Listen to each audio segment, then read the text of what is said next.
mangwanani akanaka muri yeZimbabwe. Tinokuchingamidzai zvekare kune chimwe chirongwa pano paZim Facebook Secrets and Confessions. Tatsuka zvekare nemamwe mamessages kuri sei kwese kwamungava muri kumatv mana enyika. Tatsuka zvekare nemamwe maconfessions. Regedzai tibva tapinda mumamessages edu atatsuka takakubatirai.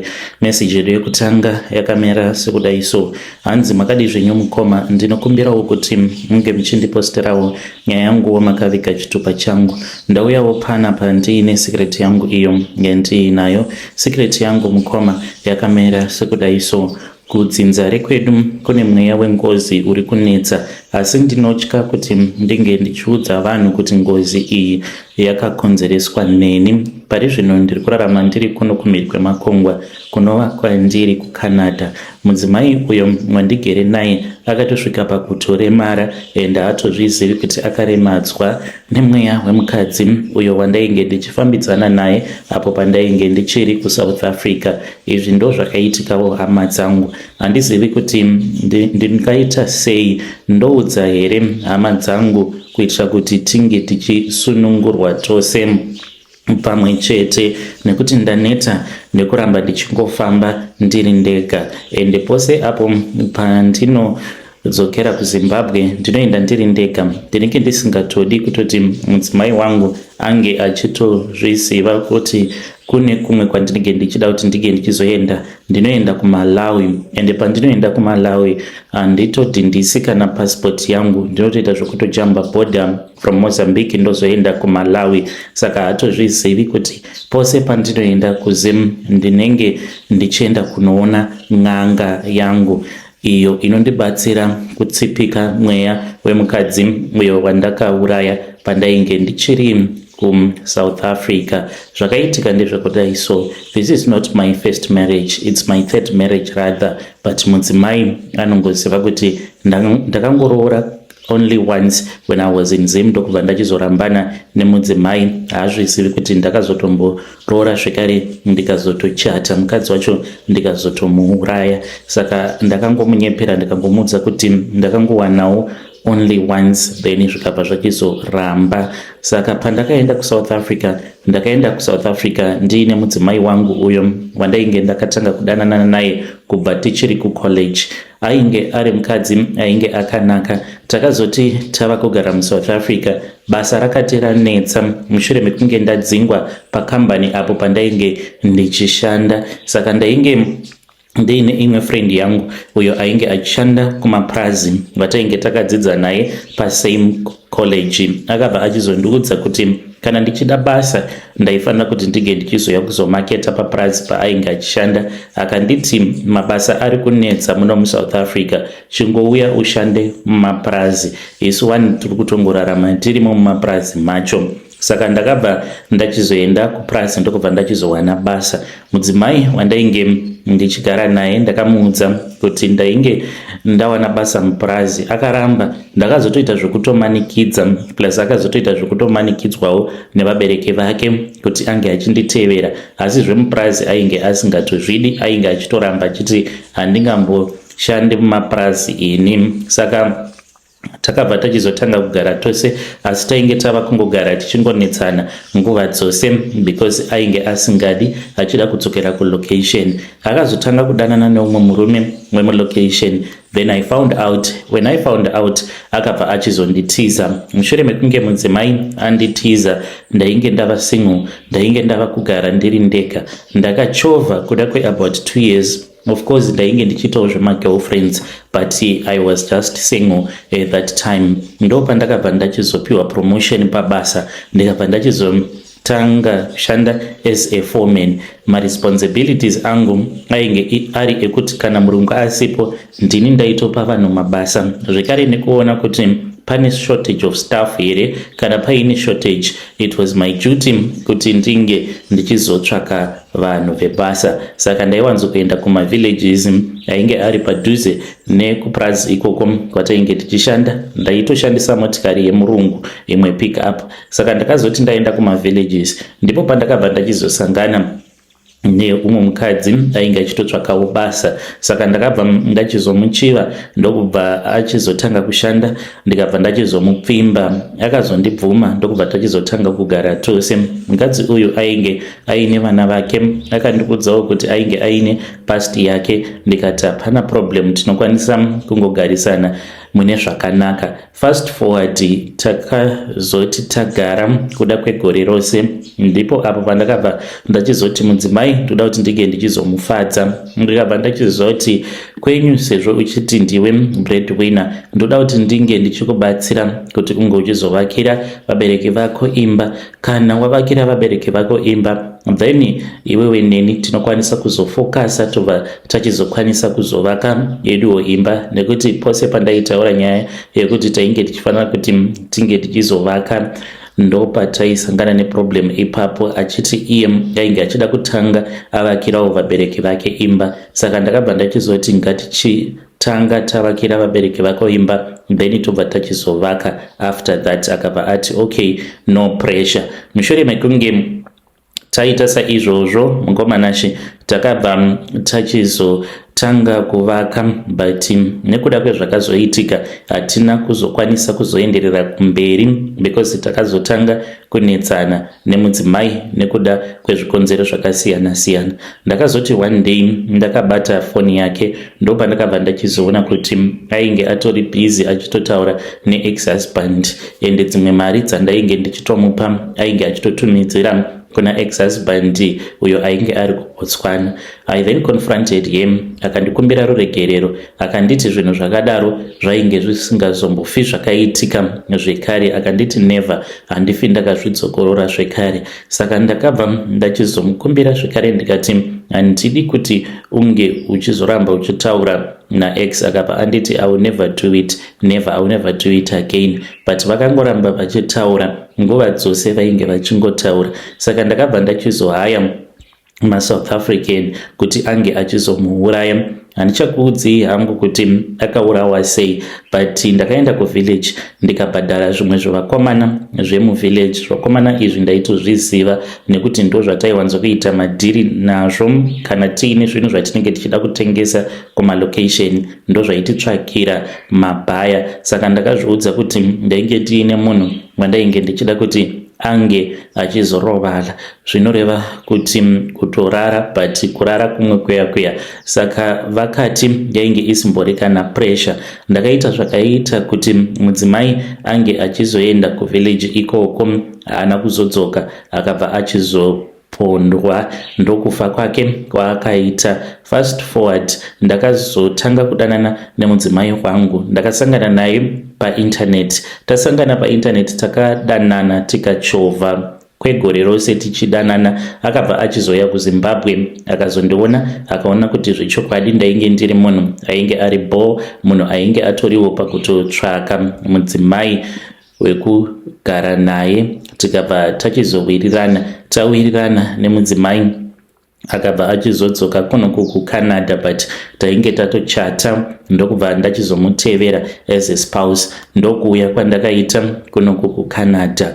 Ndava kunoku ngozi yakatanga kundinetsa, kunyange pandainge ndichiri kuSouth Africa, asi ndaingorotadzeri hope. Ndainge ndisingawani zororo usiku hwose, ndaingorara ndichishungurudzwa nemweya wemukadzi wandainge ndakapondesa. Aiwanzokuuya kwandiri usiku obva andigarira pachipfuva changu, ndaitadza kana kufema akandidzipa. Aikwanisa kuzviita kana kwe1 hour ndakangogarwa chete.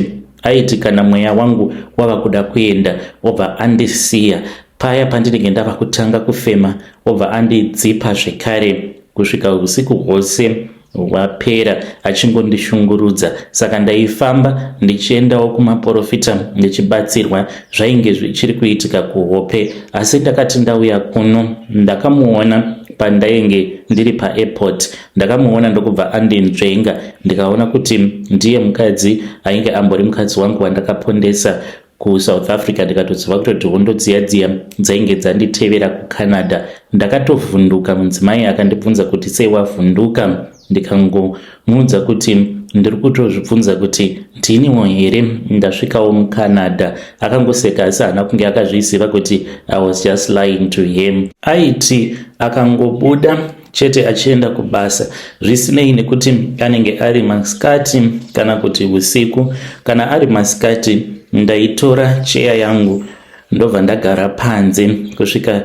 ndaona kuti nguva dzake dzekudzoka dzinenge dzava kuda kukwana, kana kuti paanenge andifonera ndobva ndaizopinda hangu mumba ndobva ndamira mukicheni ndakatovhura dhomu ndichitya kuti ndaikwanisa kuzoona zvekare chipoko chemukadzi wandakapondesa. Kana huri usiku ndipo pandainyanya kushungurudzika because kunoku kuCanada kunotonhora. Saka ndaitora masleeping bag maviri ndaipinda mune sleeping bag yekutanga apa ndakapfeka mabomba jacket, ndobva ndachizopinda zvekare mune imwe sleeping bag ndobva ndapinda mumotikari. Saka ndaitorara ndichitoita zvekutarisa kuti mudzimai haasati adzoka here, nekuti ndaitya kuti aikwanisa kuzondiona ndakarara mumotikari. Ndaishungurudzwa nechipoko chaiwanzo kunditaimira paya pandinenge ndakatarisa muglazi. Aibva achizonyuka obva angonditi, saka uri kunakidzwa neupenyu here? Wakandiurayirei? Ko zvawainge wakaona kuti ndiri hure wakadii wakandisiya ndakadzokera kuvabereki vangu? Iko zvinozvo vana vangu vari kushungurudzika. Saka ndaitya kugara ndiri ndega. Kunyangwe aripo ndaimuona, but ndaingoshinga hangu kuti mudzimai sezvo aripo hapana pandingazoridza mhere kana kubuda mumba ndichitiza. Ndakabva ndachizobva kunoku kuCanada ndokubva ndachizodzoka kuZim. Ndakaita sekunge kwainge kuine emergency sezvo ndiine vamwe vana, ndikabva ndachizouya kunoku.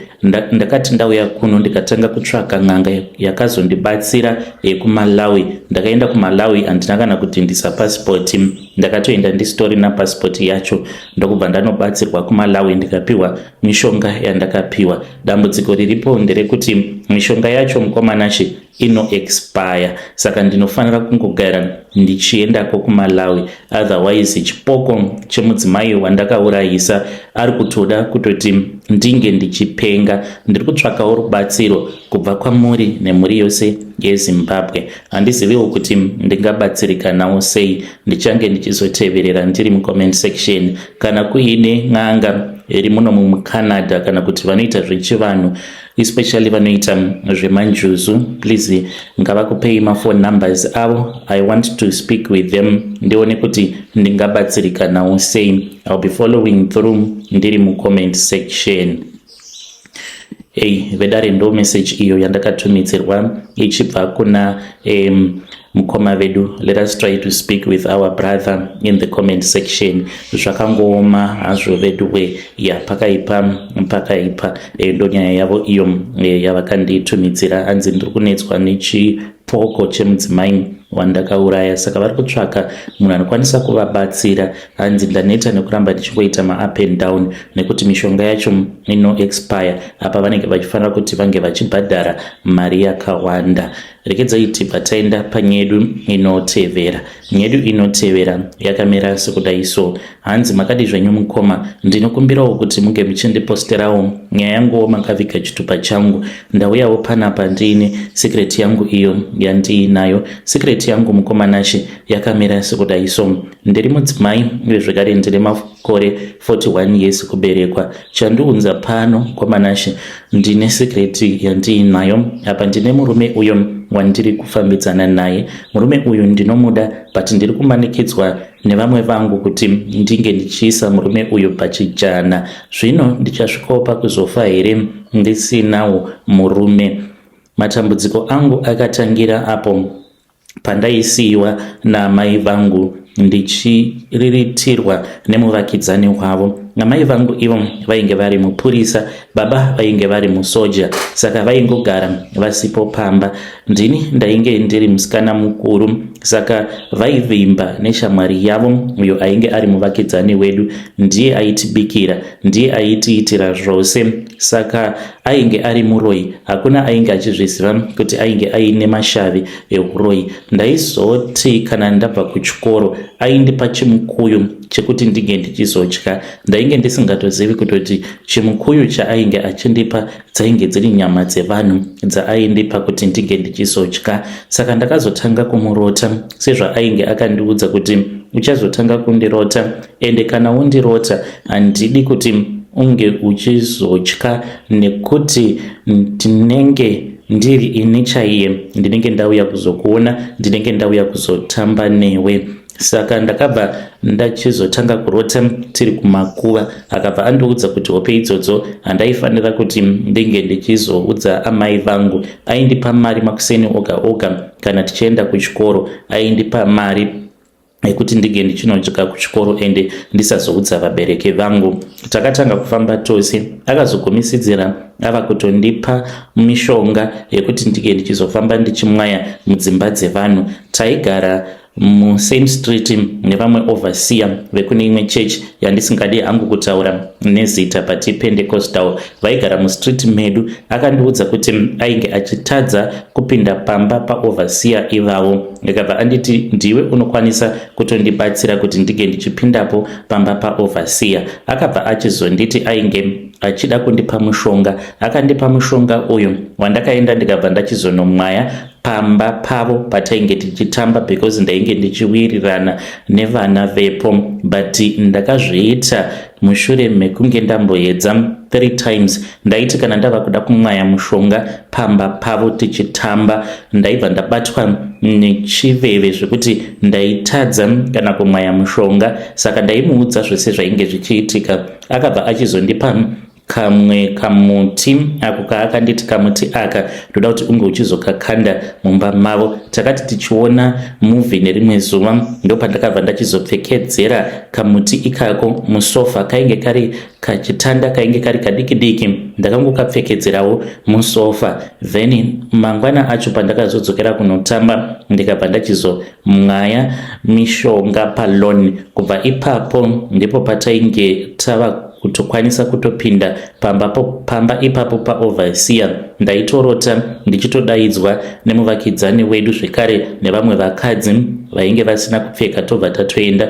tobva tatotanga kutoita bonde naoverseer. Chinhu chakashata kwazvo kurota uchiita bonde nekuti unenge uchitonetesewa nevavengi vako. Overseer vakazogumisidzira vava kutoita zvekutohura, vakazotogumisidzira vava kudanana neumwe mukadzi ainge achigara mustreet remuseri. Chavainge vasingazivi ndechekuti mukadzi iyeye ainge ari muroyi zvekare. Vakazotanga kurwara nekensa, but yainge isiri kensa chirwerewo chiri normal, but vainge vakaita zvekudyiswa rice, vakadyiswa rice nekeke kuhope. Saka mishonga inokonzeresa kensa iyo inonogara mutsinga dzinofambisa ropa. Saka kana kuri kunzi ukadyiswa kuhope, mishonga iyoyo inonogara yobva yabloka ropa, robva ratadza kufamba zvakanaka, zvobva zvachizotanga kukonzeresa zvirwere zvakasiyana siyana. Saka ndo zvakaitika kwavari kuzonosvika vachizonofa. Saka ndakabva ndachizonzi ndaifanira kuti ndinge ndichizoisa mukomana wangu pachichana. Apo pandainge ndatova kusekondary school, ndainge ndava nemukomana wandainge ndichifambidzana naye. Ndakabva ndanzi unofanira kuti unge uchimuisa pachichana. Ndakamuisa pachichana, ndikaroorwa zvekare mushure mekunge ndaita mwana, ndikanzi isa zvekare murume wako pachichana. Saka ndaneta nekungoramba ndichingoisa varume avo vandinenge ndava kugara navo pazvichana. Ndikudawo help kubva kumhuri yeZimbabwe. Iniwo handina masimba because kuclub yedu yevaroyi handina chinzvimbo chekuti ndinokwanisa kuramba, nditoriwo munhu asina masimba. Saka chose chandinenge ndaudzwa kuti ndige ndichiita ndo zvandinenge ndichifanira kuti ndige ndichizoita izvozvo. Kana mukaposta please ndibatsireiwo. Ndakamboedza kuda kuenda kuchechi asi ndakazotogumisidzira futi ndava kupfimbwa navamufundisi nekuti ndakazvarwa nerunako rwangu ende varume vazhinji vanondichiva. Ndakazongoregedza kuenda kuchechi kwacho ndaona kuti handina help yandingambowana kuchechi nekuda kwekuti vamufundisi vacho vanondichiva zvekare. Saka ndinongozvigarira hangu kumba. Handizivi kuti ndingatangira pai kuti ndinge ndichinamata ndiri mumba ndinotya, because ndine bere rangu. Bere iri haridi kana kumbonzwa nezvaJesu. Kana rikangonzwa panotaurwa zita raJesu rinotiza ende rinotanga kubhonga richindibhongera, rinenge rakatsamwa, saka ndinotya.